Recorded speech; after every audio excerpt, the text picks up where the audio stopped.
Welcome back students. इस video में हम पढ़ेंगे वेपर प्रेशर के बारे में।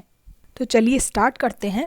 इस चैप्टर में हम सॉल्यूशंस के बारे में पढ़ रहे हैं और पर्टिकुलरली हम पढ़ रहे हैं लिक्विड सॉल्यूशंस के बारे में। लिक्विड सॉल्यूशंस तब बनते हैं जब सॉल्वेंट लिक्विड हो और सॉल्यूट गैस, लिक्विड या सॉलिड कुछ भी हो सकता है। तो हमने पिछली वीडियोस में solution of gases in liquid पहले ही पढ़ लिया है। अब हम पढ़ने जा रहे हैं solutions of liquids and solids in a liquid, यानी सॉल्यूशन जहां लिक्विड इन लिक्विड या सॉलिड इन लिक्विड के फॉर्म में होगा। तो बेसिकली हम उन सॉल्यूशंस के बारे में पढ़ने वाले हैं जिनमें सॉल्वेंट हमेशा लिक्विड हो और सॉल्यूट सॉलिड या लिक्विड। तो एक सॉल्यूशन में एक या उससे ज़्यादा वॉलेटाइल कंपोनेंट्स हो सकते हैं। वॉलेटाइल कंपोनेंट वो होते हैं जो बहुत इजीली एवेपोरेट हो जाते हैं, जैसे कि लिक्विड्स। लिक्विड सॉल्वेंट वॉलेटाइल होते हैं, वो इजीली एवेपोरेट हो जाते हैं। और सॉल्यूट का डिपेंड करता है उसके नेचर पे कि वो वॉलेटाइल होगा या नहीं। वॉलेटाइल कंपोनेंट्स के बारे में हम अभी डिटेल में पढ़ेंगे क्योंकि वो समझना बहुत ज़रूरी है वेपर प्रेशर समझने के लिए। तो चलिए अभी हम पढ़ते हैं vapour pressure of liquid in liquid solutions. पहले ये समझते हैं कि वेपर प्रेशर होता क्या है। वैसे हमने 11th क्लास में पढ़ा हुआ है, पर फिर भी मैं आपको एक बार रिवाइज करवा देती हूँ। कोई भी लिक्विड या वॉलेटाइल कंपाउंड सुइटेबल कंडीशंस पर वेपर एवेपोरेट करता रहता है। जब ऐसा कोई कंपोनेंट क्लोज कंटेनर में रखा हो और उसकी वेपर, उसमें से निकली हुई वेपर को जब हम मेजर करते हैं प्रेशर के टर्म्स में, तो उसे कहते हैं वेपर प्रेशर। और अच्छे से समझते हैं इस एग्जाम्पल के साथ। Let us consider a binary solution of two volatile liquids and denote the two components as 1 and 2। तो हमने एक बाइनरी सॉल्यूशन लिया जिसमें दो वॉलेटाइल लिक्विड्स हैं। वॉलेटाइल्स हैं मतलब ये एवेपोरेट होंगी, वेपर बनाएंगी। तो जब इन्हें एक क्लोज वेसल में रखा तो दोनों ने ही अपनी वेपर बनाई एवेपोरेट होकर, और ये तब तक चलेगा जब तक कि एक इक्विलिब्रियम एस्टेब्लिश ना हो जाए वेपर फेज और लिक्विड फेज में। मतलब कि जितनी वेपर बनेगी उतना ही लिक्विड कंडेंस होगा, उतनी ही वेपर कंडेंस होगी, जितनी एवेपोरेट होगी उतनी ही कंडेंस होकर वापस लिक्विड फेज में आ जाएंगी। और अच्छे से समझते हैं इसे। हमने एक वेसल में, एक क्लोज वेसल में दो लिक्विड्स रखे। अब वो दोनों लिक्विड्स ही एवेपोरेट होंगे और अपनी अपनी वेपर्स बनाएंगे। ये वेपर्स तब तक बनेंगी जब तक एक इक्विलिब्रियम ना आ जाए। मतलब कि जितनी वेपर्स बनी हैं उतनी बनकर रह जाएंगी, लेकिन अब जो और वेपर बन रही हैं वो कंडेंस होकर वापस लिक्विड बनने लगी। मतलब कि अब जितनी वेपर्स बन रही हैं उतनी ही लिक्विड वापस बन रही है। इसे कहते हैं इक्विलिब्रियम। तो अब इस स्टेज पे मान लेते हैं कि टोटल प्रेशर P टोटल है और उन दोनों का इंडिविजुअल, उन लिक्विड्स का इंडिविजुअल पार्शियल प्रेशर P1 और P2 है। जैसा कि हमने पढ़ा है कि पार्शियल प्रेशर रिलेटेड होता है मोल फ्रैक्शंस के, तो यहाँ पर हमें मोल फ्रैक्शंस भी अज्यूम करने होंगे, जो कि x1 पहली लिक्विड के और x2 दूसरी लिक्विड के। तो अब हम पढ़ने वाले हैं रॉल्ड्स लॉ। ये हेनरीज लॉ जैसा ही आपको लगेगा क्योंकि इसमें सेम रिलेशंस है, सेम दो क्वांटिटी की रिलेशनशिप स्टैब्लिश की है जिनकी हेनरीज लॉ में थी, पर इसमें थोड़ा सा डिफरेंस है। देखते हैं इसकी definition. Is solution of volatile liquid. अपर सॉल्यूशन गैस और लिक्विड का था, यहाँ for a solution of volatile liquids की बात की जा रही है। The partial vapour pressure of each component of the solution is directly proportional to its mole fraction present in solution. वहाँ भी directly proportional to the mole fraction था, यहाँ भी सेम है। वहाँ पार्शियल प्रेशर ऑफ गैस था, यहाँ पे partial vapour pressure of each component of the solution है, यानी जो वॉलेटाइल लिक्विड्स हैं उनका वेपर प्रेशर। पर यहाँ भी ये partial vapour pressure directly proportional है मोल फ्रैक्शन के। तो इनमें डिफरेंस ये है कि ये दो अलग अलग सिचुएशंस में लगाए जाते हैं, उसके लिए कंडीशंस अलग होती हैं, और यहाँ रॉल्ड्स लॉ के लिए कंडीशन अलग है। और इनमें सिमिलैरिटी ये है कि यहाँ भी पार्शियल प्रेशर मोल फ्रैक्शन के डायरेक्टली प्रोपोर्शनल है और वहाँ भी डायरेक्टली प्रोपोर्शनल था। दूसरा पॉइंट ऑफ डिफरेंस ये है कि वहाँ जो प्रोपोर्शनैलिटी कांस्टेंट था वो KH हेनरीज कांस्टेंट था, लेकिन यहाँ पर P1 नॉट है, जिसका मतलब है vapour pressure of pure component.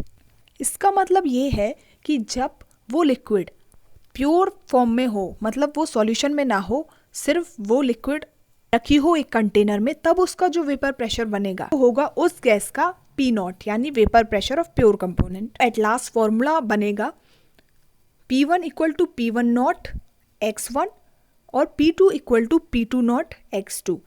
तो ये तो हमें पता है कि टोटल प्रेशर होगा P1 प्लस P2, मतलब पार्शियल प्रेशर को जब ऐड करेंगे दोनों कंपोनेंट्स के तब हमें टोटल प्रेशर मिलेगा। और हमें यहाँ से पता चला कि P1 equal to P1 not x1 होता है और P2 equal to P2 not x2 होता है। तो इस सब को जब हम फॉर्मूले में रखेंगे तो हमें कुछ ऐसा देखने को मिलेगा। इसके आगे बढ़ने से पहले हम एक और टर्म यहाँ पे आई है उससे समझ लेते हैं, Dalton's law of partial pressure. इस लॉ के अकॉर्डिंग टोटल प्रेशर जो है एक सॉल्यूशन का वो इक्वल होगा partial pressure of the components के सम के इक्वल। मतलब ये बहुत आसान सी बात है कि P total equal to P1 plus P2, मतलब कि partial vapour pressure each component का जब ऐड होगा तब हमें मिलेगा total pressure of the solution. तो अब वापस आते हैं हमारी इस इक्वेशन पे जहां हम पहुंच गए थे कि P टोटल इक्वल होगा x1 P1 not plus x2 P2 not. ये इसलिए क्योंकि P1 की वैल्यू होगी x1 P1 नॉट और P2 की वैल्यू होगी x2 P2 नॉट।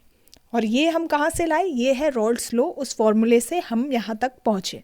अब हम इसे आगे सॉल्व करते हैं तो हमें पता है कि मोल फ्रैक्शंस का सम 1 होता है और यहाँ पर हमारे पास सिर्फ 2 कंपोनेंट है, इसलिए x1 plus x2 equal to 1 होगा। और ऐसे ही हम सॉल्व करके ला सकते हैं कि x1 equal to 1 minus x2। ये बहुत इजी मैथ्स है, आपको समझ में आना चाहिए। तो हम x1 की जगह सब्सटीट्यूट कर सकते हैं 1 माइनस x2। तो इस दूसरी स्टेप में यही किया गया है। उसके बाद इस P1 नॉट को अंदर मल्टीप्लाई किया है जिससे कि आएगा P1 not plus P2 not minus P1 not x2 multiplied by both. ये बहुत इजी कैलकुलेशन है।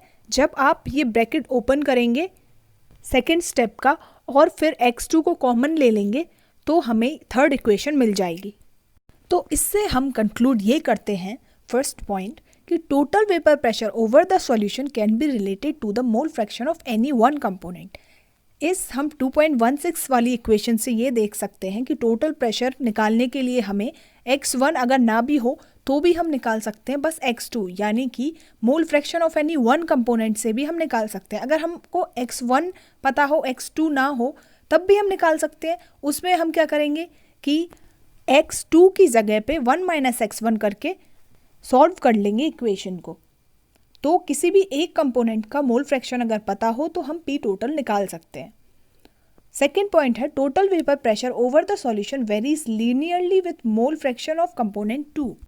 ये जो इक्वेशन है 2.16 ये एक लाइन की इक्वेशन है, मतलब कि दो जो क्वांटिटीज यहाँ पर रिलेट कर रही हैं वो लीनियर फॉर्म में रिलेट कर रही हैं एक दूसरे से। ये y equal to mx plus c वाले फॉर्म में है, इसलिए टोटल वेपर प्रेशर और मोल फ्रैक्शन लीनियरली रिलेटेड है एक दूसरे से।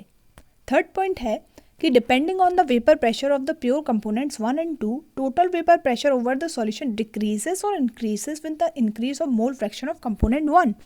इसका मतलब है कि कंपोनेंट 1 का मोल फ्रैक्शन बढ़ाने से टोटल वेपर प्रेशर पर क्या असर पड़ेगा ये डिसाइड होता है vapour pressure of pure components 1 और 2 को देखकर।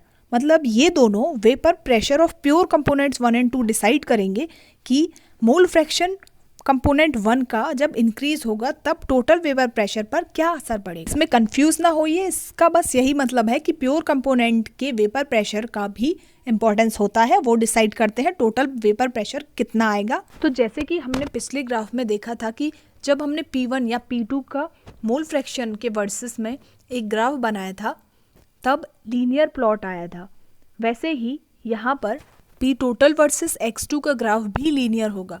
और जैसे कि हमने पिछले में देखा उन पॉइंट्स से पास कर रही थी जहाँ पर x1 और x2 की वैल्यू यूनिटी थी यानी 1 थी, ऐसा ही कुछ यहाँ पर है। यहाँ मिनिमम वैल्यू P टोटल की होगी P1 नॉट और मैक्सिमम वैल्यू होगी P2 नॉट। एज्यूम हमने ये किया है कि कंपोनेंट 1 कम वॉलेटाइल है कंपोनेंट 2 के। ये कुछ ज़्यादा टफ नहीं है, इसे बस आप अच्छे से समझिए तो ग्राफ रीड करना आपको आ जाएगा। उसके बाद इम्पॉर्टेंट जो है वो ये है कि composition of vapour face in equilibrium with the solution is determined by the partial pressures of the component. कि वेपर फेस में जो कंपोजिशन होगा वो हम डिटरमाइन कर सकते हैं partial pressure of the component से। हेनरीज लॉ में हमने कंपोजिशन देखा था पर वो इन लिक्विड था, और अभी भी हम जो x1 और x2 कंसिडर कर रहे हैं जो मोल फ्रैक्शन है वो mole fraction in liquid phase है, लेकिन हम पार्शियल प्रेशर से mole fraction in vapour face भी निकाल सकते हैं। ये दोनों अलग चीज़ होती है, ध्यान रखें इस बात का। तो हम निकालना सीख रहे हैं अभी mole fraction in vapour face, जिसे हम डिनोट करेंगे y1 और y2 से, दोनों कंपोनेंट्स के लिए।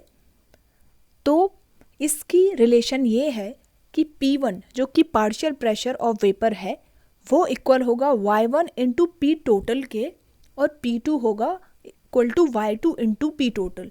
यहाँ डिफरेंस ये है कि हेनरीज कांस्टेंट या फिर vapour pressure of pure component, इनकी जगह पी टोटल है। टोटल प्रेशर जब हमें पता चल जाएगा उसके बाद हम निकाल सकते हैं मोल fraction of A component in vapour face, जिसे y1 से डिनोट करेंगे। टेंशन ना ले अगर समझ नहीं आया तो, इस एग्जाम्पल से हम इसे बिल्कुल क्लियर कर देंगे। एग्जाम्पल है कि vapour pressure of chloroform CHCl3 and dichloromethane CH2Cl2 at 298 Kelvin are 200 mmHg and 415 mmHg respectively. तो अभी तक हमें ये पता चला है कि हमारे पास दो कंपोनेंट हैं, क्लोरोफॉर्म और डाइक्लोरोमीथेन। इनका वेपर प्रेशर हमें दिया हुआ है और हमें कैलकुलेट करना है vapour pressure of the solution जब 25.5 gram of CHCl3 and 40 gram of CH2Cl2 mix किए जाएं। और हमें साथ में बताना है कि मोल fraction of each component and vapour face, जो कि हमने अभी निकालना सीखा। वेपर फेस में हमें मोल फ्रैक्शन निकालने हैं। तो सबसे पहले हमें निकालना होगा x1 और x2 की वैल्यू, मतलब कि mole fraction in liquid phase ये कितना है वो निकालना पड़ेगा, क्योंकि इससे ही हम टोटल प्रेशर निकाल सकते हैं। क्योंकि हमें पता है टोटल प्रेशर निकालने का फॉर्मूला होता है P1 इक्वल टू P2, यानी पार्शियल प्रेशर को ऐड किया जाता है, और पार्शियल प्रेशर होते हैं x1 into partial pressure of pure component plus x2 into partial pressure of pure component 2। और मोल फ्रैक्शन निकालने के लिए हमें नंबर ऑफ मोल्स पता होना चाहिए, और नंबर ऑफ मोल्स के लिए मोलर मास ज़रूरी होता है। तो इसलिए हम सबसे पहले मोलर मास निकालेंगे, फिर उससे हम मोल्स निकालेंगे मास अपॉन मोलर मास करके, और उसके बाद हम निकालेंगे मोल फ्रैक्शन।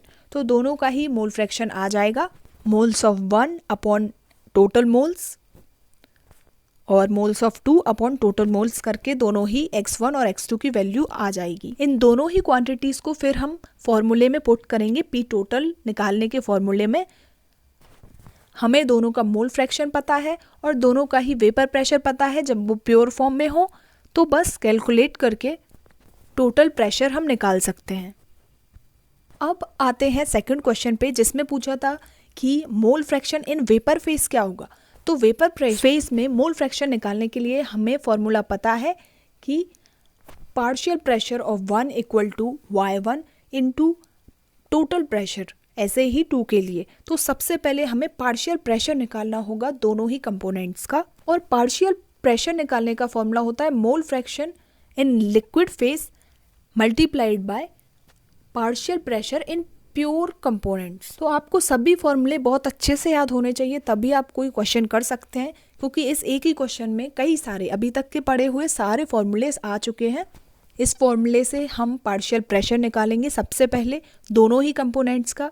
अब पार्शियल प्रेशर आ जाएगा तो इसे हम टोटल प्रेशर से डिवाइड करके mole fraction in vapour face दोनों ही कंपोनेंट्स का बहुत इजीली कैलकुलेट कर सकते हैं। एक और बात जो हम इस क्वेश्चन से सीखते हैं वो ये है कि इस क्वेश्चन में दिया हुआ है कि CH2Cl2 का वेपर प्रेशर प्योर फॉर्म में 415 होगा, 415 mmHg होगा, जबकि CHCl3 का 200 mmHg।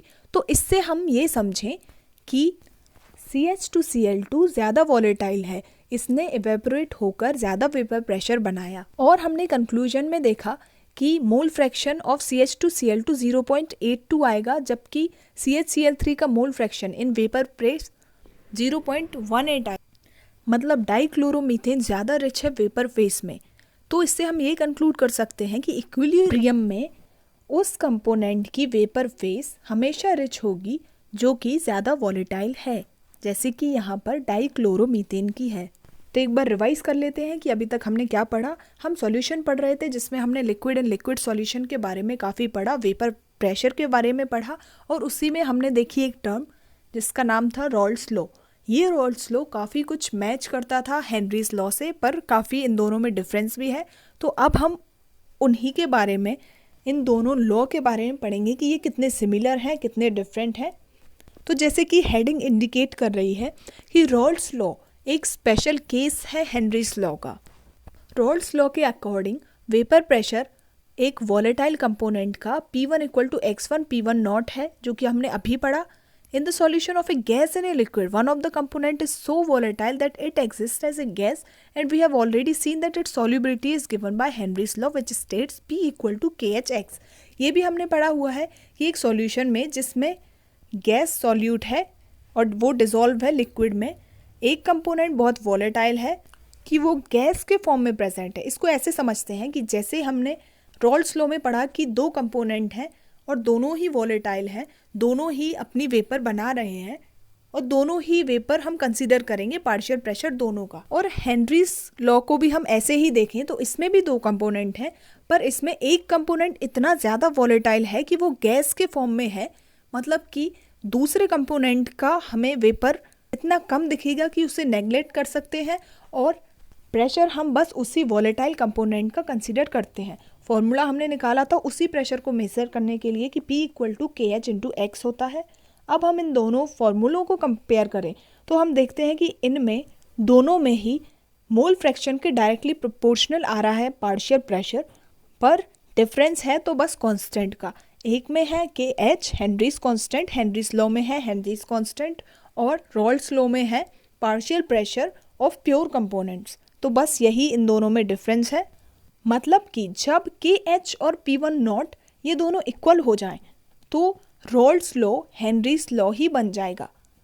तो इससे हम एक चीज़ कंक्लूड करते हैं कि रॉल्स लॉ हेनरीज लॉ ही है, पर उसका एक स्पेशल केस।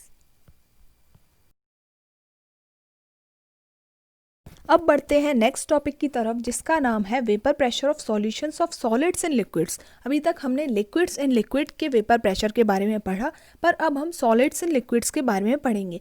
पहले हमने पढ़ा कि दोनों कंपोनेंट लिक्विड्स थे, यहाँ पर सॉल्यूट सॉलिड होगा और सॉल्वेंट लिक्विड। सीखना हमें फिर से वही है वेपर प्रेशर के बारे में। तो जैसे कि वहाँ हमने देखा कि लिक्विड्स जो थी वो दोनों ही वॉलेटाइल होती हैं, दोनों ही अपनी वेपर बनाएंगी जिससे कि वेपर प्रेशर बनेगा। यहाँ पर एक कंपोनेंट सॉलिड है और सॉलिड वॉलेटाइल नहीं होते, तो ये अपनी वेपर नहीं बनाएंगे। सॉलिड के वेपर ना बनाने से टोटल वेपर प्रेशर पर कितना इफेक्ट होगा वो हम इस टॉपिक में देखेंगे। पहले हम देखते हैं कि सॉलिड इन लिक्विड्स के एग्जाम्पल क्या हैं। तो sodium chloride, glucose, urea and cane sugar in water, ये एग्जाम्पल हैं। जैसे नमक पानी में घोल देते हैं तो ये सॉलिड इन लिक्विड का एग्जाम्पल है। ग्लूकोज या यूरिया, केन शुगर, ये सब जब वाटर में डिसॉल्व होते हैं। और आयोडीन एंड सल्फर जब कार्बन डाइऑक्साइड में डिसॉल्व हो तो ये एग्जाम्पल है सॉलिड इन लिक्विड के। कुछ फिजिकल प्रॉपर्टी ऐसे सॉल्यूशंस की अलग होती हैं उन प्रॉपर्टीज से जो कि इनकी प्योर सॉल्यूशन में, प्योर सॉल्वेंट में होंगी। मतलब कि पानी जब प्योर रखा होगा तो उसकी प्रॉपर्टी डिफरेंट होगी, और जब उसमें सोडियम क्लोराइड यानी कॉमन सॉल्ट डिसॉल्व हो तब उनकी प्रॉपर्टी कुछ चेंज हो जाएंगी। तो ऐसे ही एक प्रॉपर्टी जो कि चेंज हो जाती है सॉल्यूट के डिसॉल्व होने के बाद, वो है वेपर प्रेशर। तो जैसा मैंने आपको पहले ही बता दिया वेपर प्रेशर क्या होता है, एक बार और देखते हैं कि किसी भी गिवन टेम्परेचर पर जब एक लिक्विड वेपोराइज होगी और इक्विलिब्रियम पर आएगी, तब वो वेपर्स जो कि लिक्विड से ही निकली हुई हैं, वो वेपर्स जितना प्रेशर लगाएंगी उस लिक्विड पर ही, एक क्लोज कंटेनर में जब कोई लिक्विड रखी हो वो वेपराइज होगी एक कंडीशंस पे, गिवन टेम्परेचर वो वेपराइज होगी, वेपर बनाएगी, और फिर वो वेपर उस लिक्विड पर जितना प्रेशर एक्सर्ट करती है उस प्रेशर को कहते हैं वेपर प्रेशर। तो जब लिक्विड प्योर है, लिक्विड में कुछ डिसॉल्व नहीं है, तो सारी वेपर वो लिक्विड अकेली ही बनाएगी, तो वेपर प्रेशर सिर्फ उसी लिक्विड का होगा।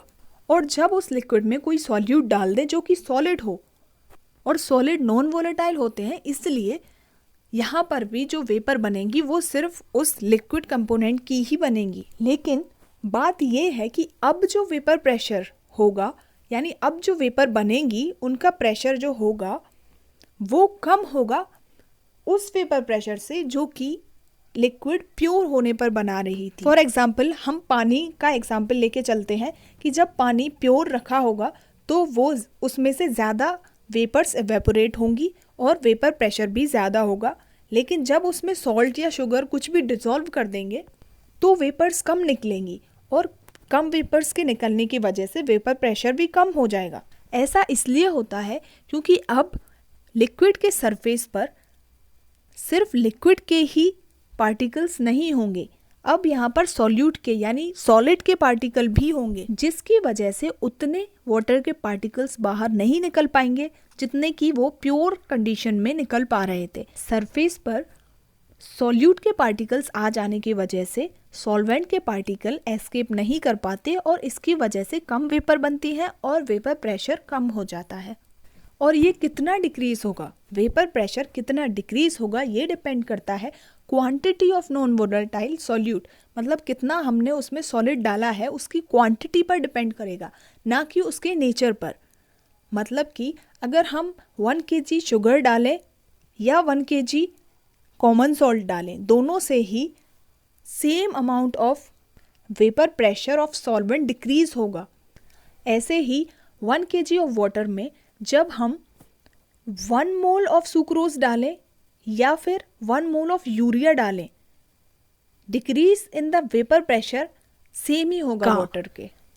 इसी को देखकर हम रॉयल्स लॉ में थोड़ा सा करेक्शन कर सकते हैं कि for any solution the partial vapour pressure of each volatile component in the solution is directly proportional to its mole fraction. जब हमारे पास सॉल्यूट सॉलिड होगा उस कंडीशन में हम देखेंगे vapour pressure of volatile component, क्योंकि सॉलिड सॉल्यूट नॉन वॉलेटाइल होता है और वेपर्स नहीं बनाता, इसलिए हम फॉर्मूले में लिखेंगे कि सिर्फ वॉलेटाइल कंपोनेंट का वेपर प्रेशर डायरेक्टली प्रोपोर्शनल होता है मोल फ्रैक्शन के। एक बाइनरी सॉल्यूशन में जब सॉल्यूट नॉन वॉलेटाइल हो तब सिर्फ सॉल्वेंट के मॉलिक्यूल ही प्रेजेंट होंगे वेपर फेस में और वो ही वेपर प्रेशर बनाएंगे। अब अगर हम उसी सॉल्वेंट के वेपर प्रेशर को P1 मान लेते हैं तो हम देखेंगे कि रॉल्ड्स लॉ से ये P1 डायरेक्टली प्रोपोर्शनल होगा x1 के, यानी मोल फ्रैक्शन ऑफ सॉल्वेंट।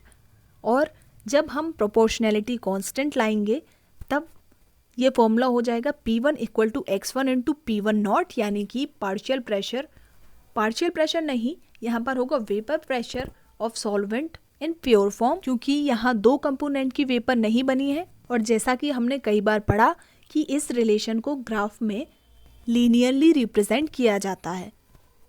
तो एक बार रिवाइज कर लेते हैं कि इस चैप्टर में अभी तक हमने क्या पढ़ा, क्योंकि इस वीडियो में बस इतना ही होगा। अगली वीडियो में हम ideal and non ideal solution पढ़ेंगे और फिर उसके बाद 1-2 वीडियो में ही ये चैप्टर एंड हो जाएगा। कॉलिगेटिव प्रॉपर्टीज और इसमें रिमेनिंग है क्योंकि। तो अभी तक हमने देखा सॉल्यूशंस के बारे में, लिक्विड इन लिक्विड सॉल्यूशन और सॉलिड इन लिक्विड सॉल्यूशन, दोनों में ही हमने वेपर प्रेशर के बारे में पढ़ा। वेपर प्रेशर क्या होता है कि कोई भी एक सॉल्यूशन जब किसी क्लोज कंटेनर में रखा है तो उसमें जितने भी वॉलेटाइल कंपोनेंट्स होंगे जो कि वेपर बना सकते हैं वो अपनी वेपर बनाएंगे और वो वेपर जितना भी उस लिक्विड के फेस पर प्रेशर एक्सर्ट करेगी उसे कहेंगे वेपर प्रेशर। और अगर दोनों ही कंपोनेंट वॉलेटाइल हैं, दोनों ही अपनी वेपर्स बनाने रहे हैं, तो एक कंपोनेंट के प्रेशर को पार्शियल वेपर प्रेशर कहेंगे। अगर सिर्फ एक ही वॉलेटाइल कंपोनेंट है तो सिर्फ वही वेपर बनाएगा और उसे ही कहेंगे vapour pressure of the solution. और हमने देखा कि टोटल वेपर प्रेशर कैसे निकालते हैं, तो उसके लिए हमें दोनों के पार्शियल प्रेशर को ऐड करना रहता है और दोनों के पार्शियल प्रेशर का फॉर्मूला पता है तो उसे हम उसी फॉर्मूले में रख देते हैं और रिजॉल्व कर लेते हैं सारा कुछ, जिससे कि हमें एक कंपोनेंट के मोल फ्रैक्शन के टर्म में टोटल वेपर प्रेशर मिल जाता है। और इस टोटल वेपर प्रेशर से हम निकाल सकते हैं मोल fraction of components in vapour face, यानी वेपर वाले फेस में क्या मोल फ्रैक्शन है मॉलिक्यूल्स का in vapour face of each components. ये निकालने के लिए हमें बस पार्शियल प्रेशर और टोटल प्रेशर पता होना चाहिए, तो हम वेपर फेस में मोल फ्रैक्शन निकाल सकते हैं। उसके बाद एक और बात हमने सीखी कि सॉलिड के डिसॉल्व होने के बाद वेपर प्रेशर कम हो जाता है, क्योंकि सरफेस पर सॉलिड के पार्टिकल्स जम जाएंगे, वो लिक्विड के पार्टिकल्स को बाहर नहीं निकलने देंगे, तो वेपर कम बनेगी जिससे कि वेपर प्रेशर कम बनेगा। तो सॉलिड के डिसॉल्व होने के बाद कोई भी सॉल्यूशन अपने प्योर फॉर्म से कम वेपर प्रेशर बनाता है। और उस प्रेशर का फॉर्मूला भी वही होगा जो हमने अभी तक पढ़ा है, P1 = x1 × P1 not, Rawls law के अकॉर्डिंग। तो अभी इसे यही वाइंड अप करते हैं। नेक्स्ट वीडियो में स्टार्ट करते हैं ideal and non ideal solution.